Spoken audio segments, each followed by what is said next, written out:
Hello, and welcome to this week's episode of Chasing the Whimsy. I'm here with Liam and Ben. A couple of housekeeping items. Liam, where can we be found? What?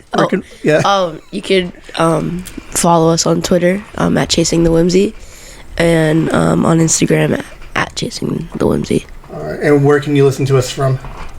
Currently, iPodcast, which is Apple Podcast, SoundCloud, and Spotify. Currently.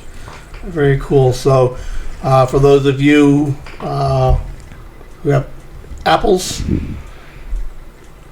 tell your friends, tell your family. So easy places to find us: SoundCloud, Apple Podcast, and Spotify. Chasing the Whimsy. Very cool. We're working on a website, I think, next. We just tweeted our first tweet yesterday. Got retweeted by Ming Chen. Yes, Ming Chen 37 and Shared Universe. Thank you guys.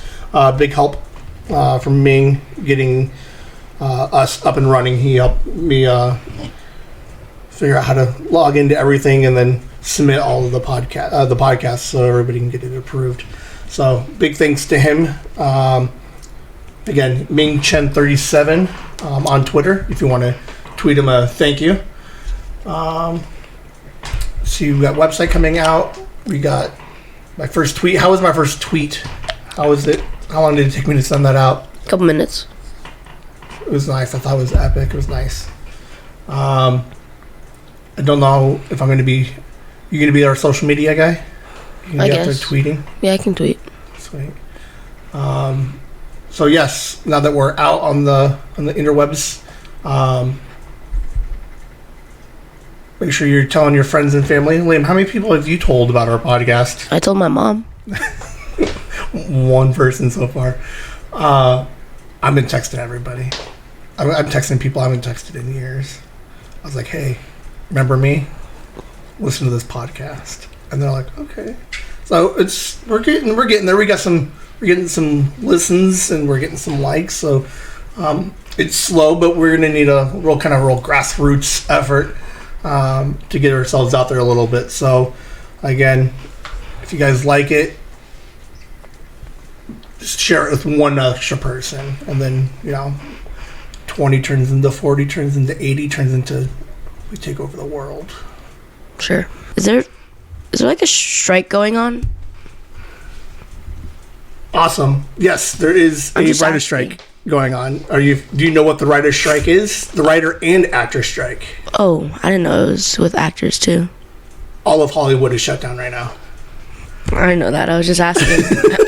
Something popped up on my news on my phone, and it was like, "Oh, strike going on." There is a strike going on. You have no idea what it's about? No idea. I tell people that you and I are pretty big into pop culture, and you have no idea what's going on in pop culture. I know, that's why I'm asking you. You don't click on the link and try reading it? It said like you have to pay for it or something. I was just like, yeah, whatever.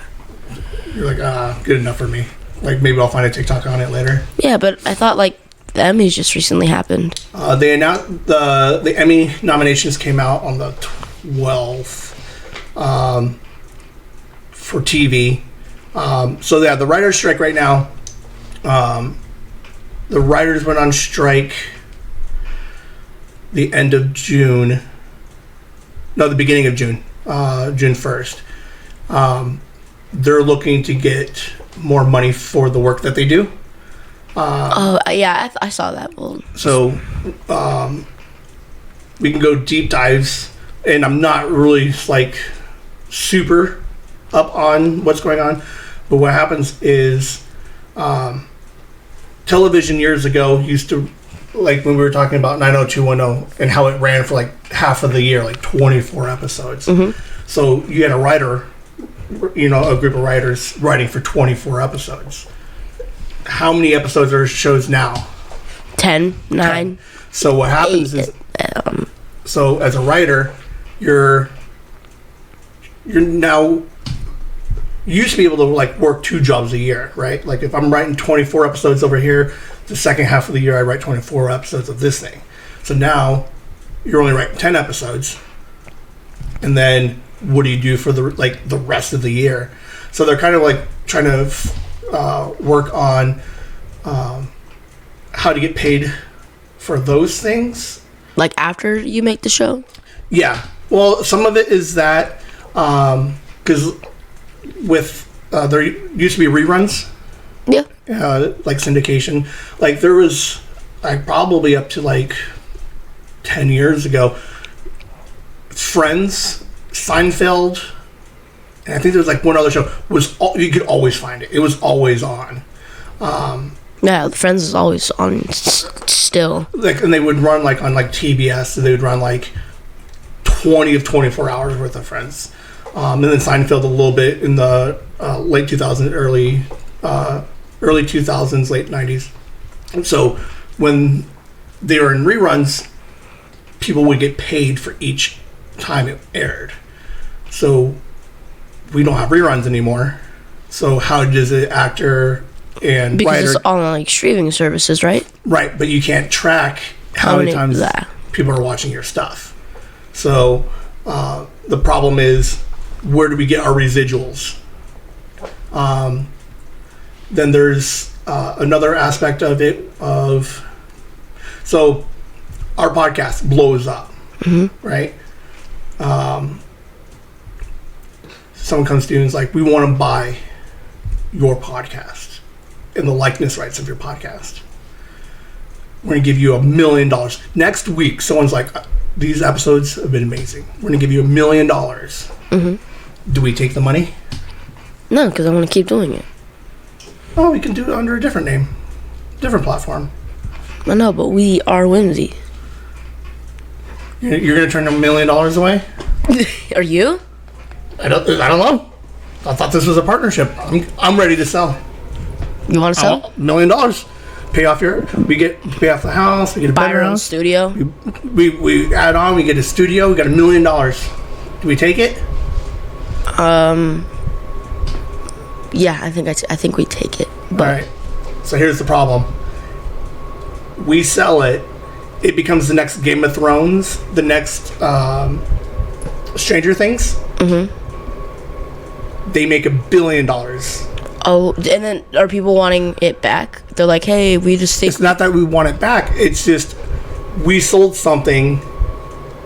We think we should get a bump because we didn't know it was going to be Game of Thrones. Like, when you write something, you want it to be popular, but when it blows up and takes over the world, the writer isn't getting anything on the back end of that thing. So they're like, we think, like when in movies, if a movie does good, actors get money on the back end. So if it does well, they're being rewarded for making $1 billion.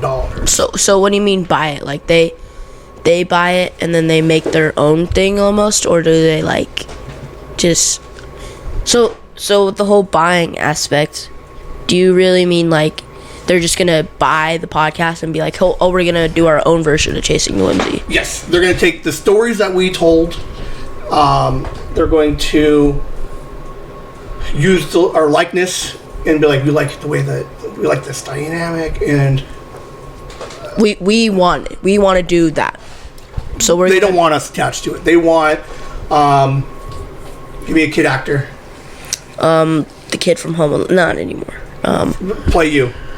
They're gonna make it a web episode. They're gonna make a TV show out of it. I just went to Frankie Muniz, but that's a 20-year-old reference now too. Yeah, sure. No, you gotta find a cool kid like you. Wow, thanks, Dad. I'm a cool kid. Yeah. Like me, I'm thinking George Clooney.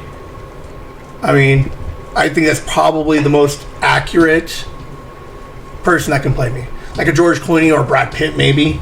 Okay. Yeah, I'm thinking those two would be perfect to play, old man dad. So they make this TV show now, blows up. It's the biggest thing in the world, right? Mm-hmm. Do we want money back from it? It's not there. It's what's happening is we're selling shows at like this base pay, like this what do they call it? Like a standard rate. Like, you write a TV show, we want to buy it. We're going to give you the $200,000. Mm-hmm. Okay, and then we're happy. We move on to our next project. But what's happening is they don't need us now as writers. It blows up. It's Game of Thrones now. HBO makes all the money. So like Jay and Silent Bob, like they're like, wait, so if they buy it, are we no longer allowed to use Chasing the Whimsy name? No, because we sold it. Now, what's interesting is because in it, the second part of the strike is AI. They got crazy deep fakes of like Robert Downey Jr., Samuel L. Jackson, who else is that guy? Hulk. Mark Ruffalo. Mm-hmm. So they're all this deep fake technology, all this AI technology. And what they're able to do with it now is because you're an actor, you got paid to be Iron Man. Basically, they said, we're going to pay you to be Iron Man, and we get to use your likeness. Which means if they can make a digital copy of you, they can do whatever they want with it. Oh, that's like weird. Like, right. So, it was crazy is like, even 10 years ago, like 10, 20 years ago, when you're writing all these contracts, right? So, you're like, yeah, that's fine. Like, I will play whatever character.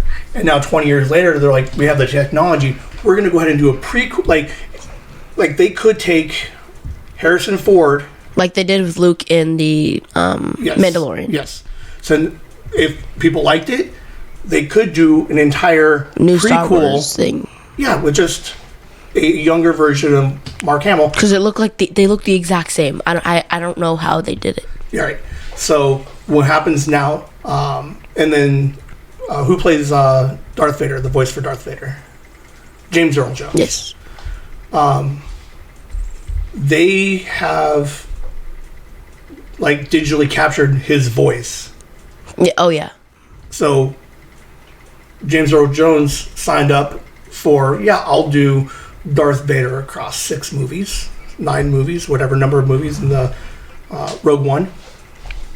But 10 years, 20 years, even after he's dead, because they own his likeness rights and they have his voice digitally like captured, Darth Vader is in every Star Wars forever now.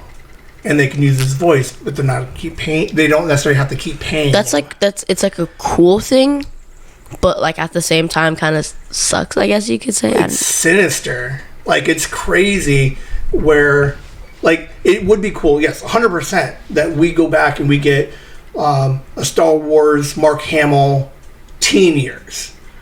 Like that'd be good, like I guess, so we don't have to recast it. Now what else is kind of weird? We deep fake Mark Hamill, right, and do a prequel. Do you have to pay an AI? So now you're not even paying people anymore to make movies. So is that the actor's perspective of the strike? Yes. Yeah, actors are worried that they're going to eventually become like obsolete, is because like if you're allowed to use my likeness rights and you can just do whatever, then I would have to pay you once. And they're like, well, if you didn't pay me once, I need it to be a big once. So that way I can live off of that money for, the next couple of years or however they budget it. Mm-hmm. So, and then the AI also affecting the writers. So there's some really interesting stuff with AI in art. So you get an artist, like a famous artist, like a Picasso or Bob Ross, sure. Yeah. You type it into AI will. Like, okay, so there's this thing. These kids decided to use this AI app called ChatGPT. Yes. They said, write my Cold War essay. Right.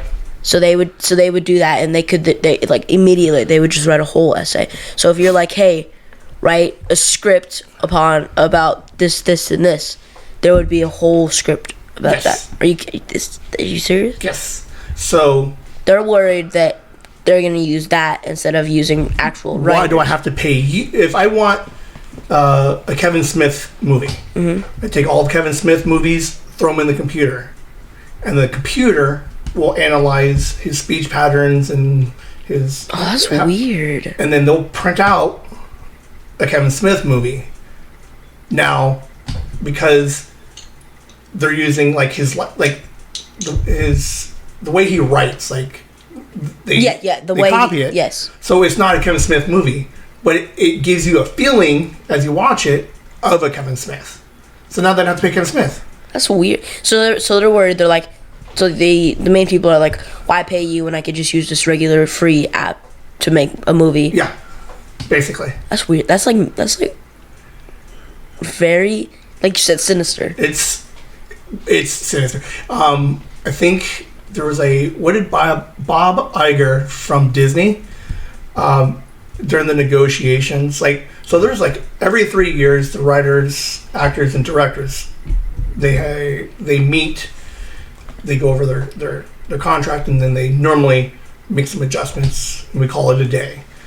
So they're striking because they weren't able to come up to an agreement on some changes, like actors and writers, like... So, like, the main people in Hollywood were like, what they could have been like, hey, we don't need you anymore. Not yet, but they're like, what if we start trying to use AIs for movies? Right. Well, they're already using it. Like, no one's asking permission for any of it. They're just doing it. And that's where the actors and the writers are coming in, and they're like, shouldn't we have, like the streaming stuff. They're like, we had an understanding that there was a chance that this show could go into syndication. It could be reruns. So there are no more reruns. It just sold, and now it's online on Netflix. Now they're not. So now somebody got paid to use Friends on Netflix. But it's not going all the way down to all of your actors and your writers. So what happens now is, like, where did that money go? So somebody paid to have Friends on Netflix. Where does that money go? And now now you can just watch infinitely Friends. So, like, Jennifer Aniston isn't getting paid anymore for Friends. Not per view.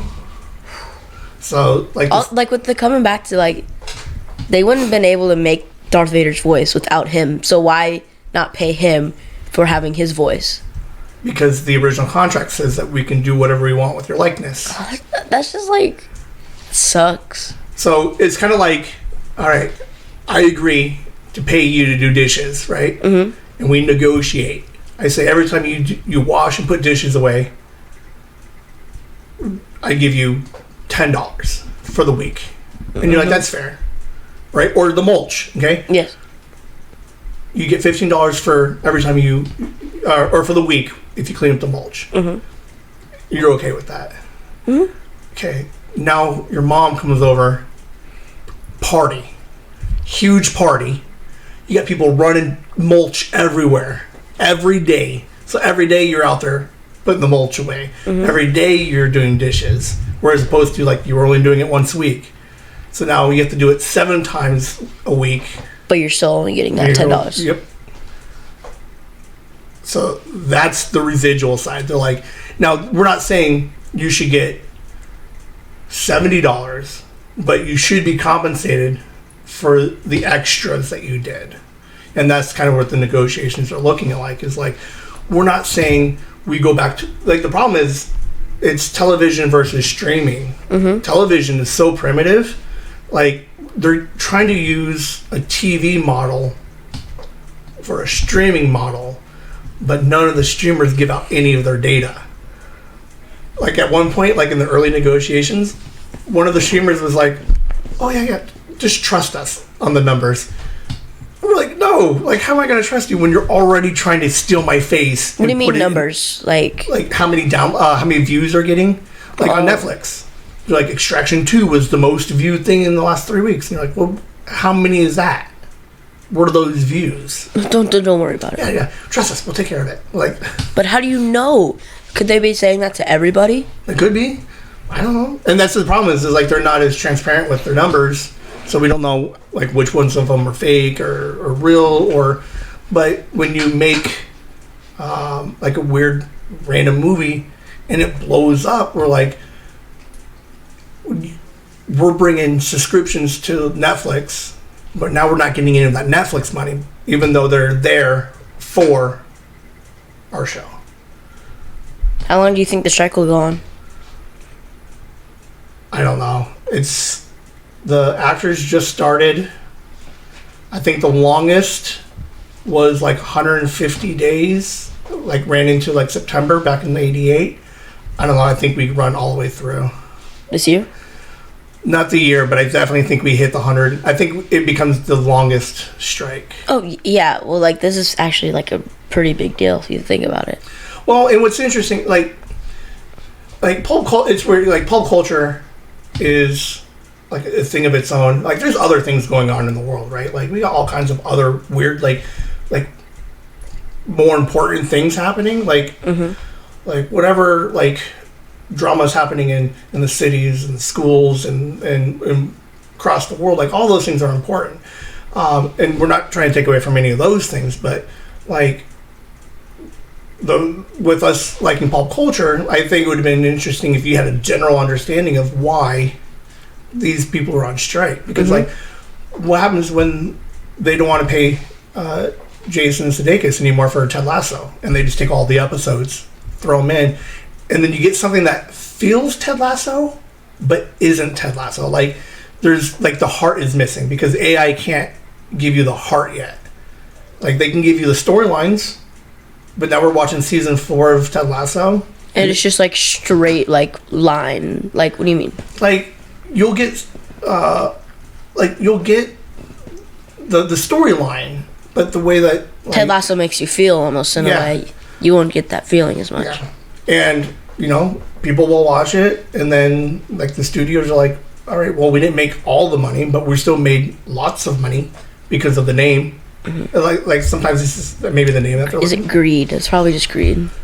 What was it? Bob Iger from Disney, in his there was a press conference, and the nanny, Fran Drescher, came out and was like, hey, we're disappointed that we weren't able to come up with anything. They're just disrespecting us. So, like, what do you mean? Like, they're like, oh, we want to make this new Marvel movie. And they're like, we can't do that.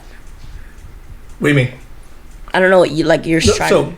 So the writer's strike. So Fran Drescher is on behalf of all of the writers and the actors. Okay.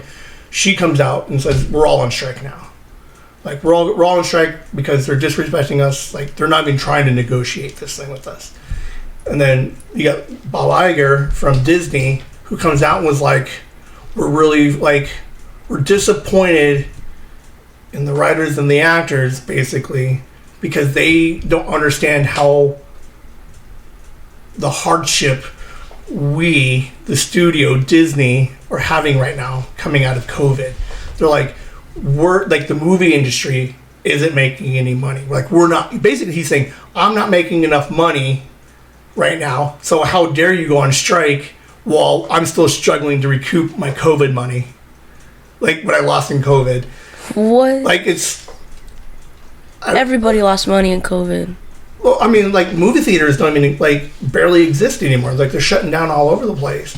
And he's basically like, why are you guys going on strike? Let's get the industry back on top, and then we'll talk about the money.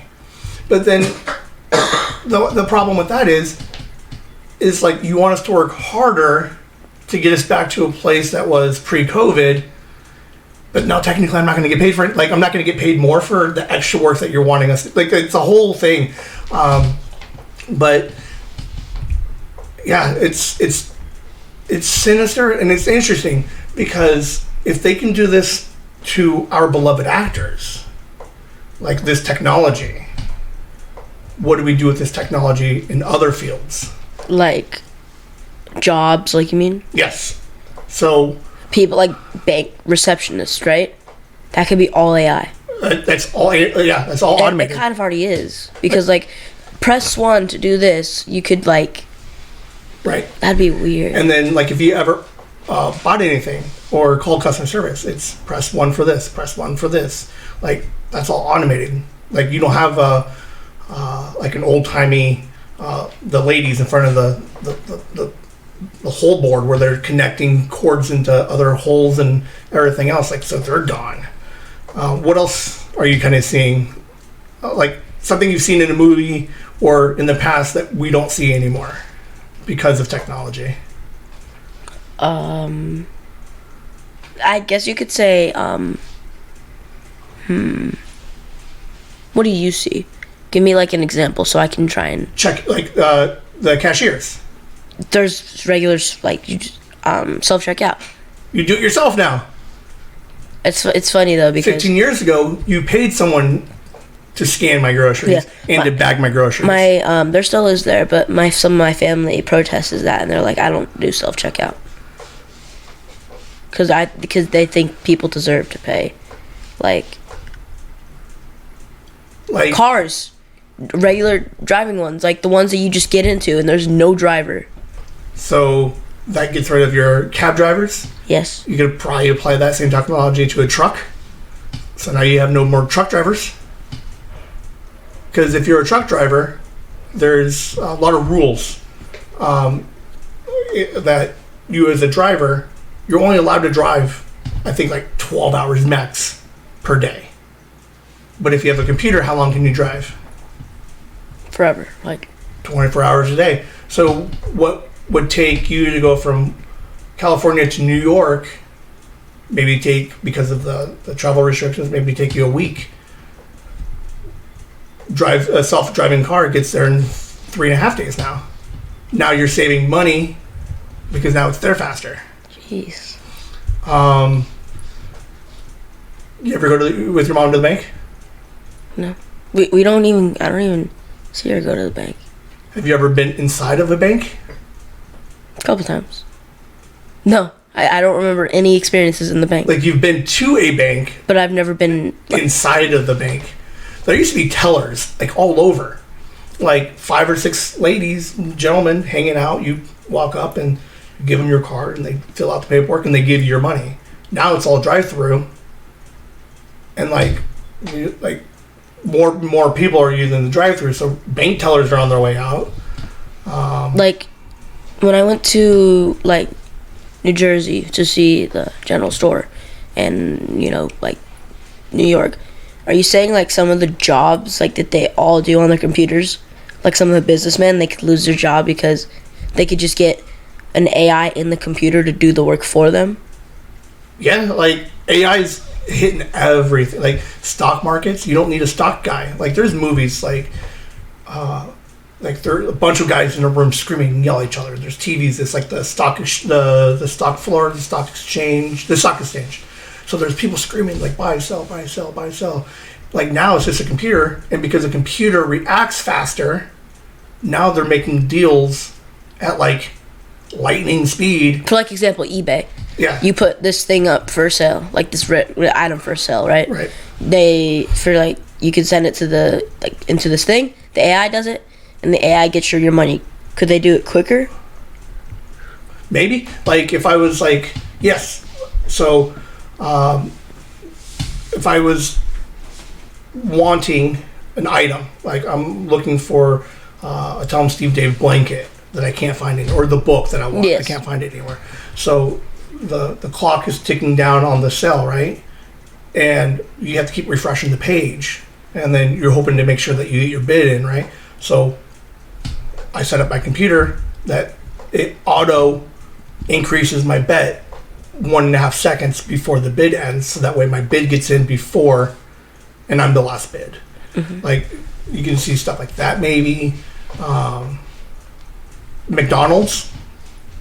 You're now ordering your own food at McDonald's. Yeah, like that little iPad thing. Yeah. So like, the wrestling camp, we went to this McDonald's, right? There were no cashiers. Right. I swear on my life, there was no cashiers.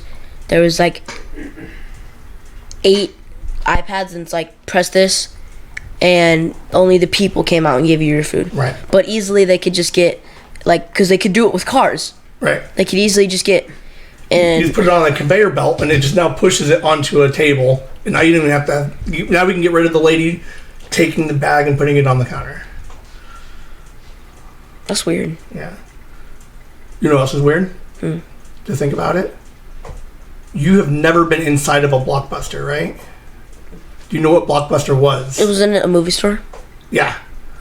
Okay. Blockbuster was founded in 85 and is completely gone in like 2010. So like 25 years. One store left. There's one store. You know where it is? Oh no, I know this. That's some fun pop culture. Where is it at? I think it's in Oregon. I think Bend, Oregon. I was gonna say like east. Yeah. So in my lifetime, I watched the rise of the biggest movie retailer, like rental, completely disappear before you were even born. Jeez. Like, how weird is that? Like my mom used to work there, and it was like, she was like, it's gone now. There's like, cause now you have Target is selling movies, you got Walmart selling movies. Well, it was a rental place. So you'd rent something and then you'd bring it back. Right. It's like a library almost. Funny thing you say, libraries. Libraries are gone. I haven't been in a library. Like, there was a big push like 6 years ago. Books on your phone now. Right. So there's no reason for there's no need for physical media anymore. Like 7 years ago, there was a big push to try to raise money for libraries, but it's like, for what? Like, why? Like, why do we need a building? Like, the size of these buildings, some of these libraries are massive, and like the maintenance and the upkeep, and you got to like it's just like everything comes down to money at the end of the day. Like, why pay for a building? Why air condition said building? Why pay for these 4 people? Yeah. And then give those guys insurance? And like, why pay for the lights, the plumbing, the water? Like, let's just shut it all down, throw it all on the internet, and now we save. Now, what's really weird is like we're saving all this money, right? Hot take: if we're saving all this money doing it ourselves, where's the return? Like, if we're if McDonald's serves 1 million people a day, and those 1 million people are now like ordering their own stuff, like where does that savings come in? Because now, in theory, we had to pay people to service 100 people or 1 million people. They're gone now, so now we save all that money, all those like $15 an hours. What do we do now? Like, where's all that money going? I don't know. It's probably going into like technology to get all of these kiosks set up. But at some point, like, you're going to make your investment at some point, and then all this money is just like lingering around. I don't know. What if you do it too much to the point where like it gets bad? Like Skynet, like we're Terminator style. Sure. Like, everybody scoffs at it, but yes, there is like, there's a possibility. There's these 2 like robots, right? They went on Jimmy Fallon and stuff. They started talking to themselves in their own language. I mean, it can happen. I don't know. It's just scary. Kind of is, because then like it could take everybody's job. Right. It could do everything for us, and then no one's making money. You gotta find a different way to make money. So I don't know. So that's why we podcast. We can't find a robot to recreate our podcast, can we? I don't know. Yeah. All right. I think you got me off track, man. I want to talk about my pet peeves about you. I'm trying to think if there's any other ones. Let's check. Man, that got weird. I know you went into some weird dark places. I don't know. I think we go back and do we do another episode of pet peeves? Like this, we can unpack some stuff. Take a week. Let's see if we work on you staying off of your phone. See if you never came. You said I was perfect. Because I think we can play it back later. But I'm pretty sure you're like, Dad, you're the best and the perfect ever. And I'm like, thanks, man. I'm bad on the spot. I don't know what to say. Bad on the spot. It's not good for podcasting. That's you. You're ringing. Look how professional that is. Thanks. Right. Yours was just... I think I got nothing else for this week. It was kind of a weird week. Like, we didn't really pet peeves into AI and the strike. Right. We went a little bit less, like, idea of what we wanted. It organically got there. So we got to AI. But I think it's an interesting story. Like, because it will eventually, I think you're going to start seeing, like, some, like, lasting effects of this strike, because it's going to, whatever happens with the strike, I think is going to define what television and movies are going to look like 10 years from now. Mm-hmm. Like, the last time there was a strike in 2000 and another strike in 2008, and the results of both of those strikes was reality TV. We have too much reality TV, in my opinion. I don't even watch this stuff anymore. But you don't have to pay. What do you mean reality TV? Like all your dancing shows, your singing shows, your Let's Build a House shows, yeah, got it. All your cooking shows. Yeah. There's way too much of those. And people just copy off the idea and they do the same thing. But I have no more actors and I have no more writers, but I can make somebody cook. So, I think let's keep, I encourage you and everybody listening, kind of just keep an eye out, educate yourself a little bit about what's going on, because if we can copy Luke Skywalker, and we can make Kevin Smith movies for free, and we can do all this stuff through AI, It's just like developing super quickly too. Nobody talked about AI like 4 years ago, and now like it's slowly becoming like the biggest thing in the world, and everybody's worried about it. So, AI could be coming after your job. So, so start thinking how to make you better in your job, and or like just be aware that you might need to pivot at some point. So, I think I'm pretty good because, I work in customer service, but I can pivot into a manager job or something. So maybe we start looking at, those type of moves. But yeah, I think there's going to be a pivot going to happen soon. You're going to need to be aware that I can pay an AI to do it 24/7, and you have to go to bed.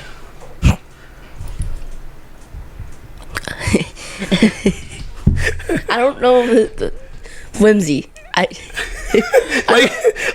Okay, so like my hot take is like, hey, get out there because AI is coming after you. Whimsy.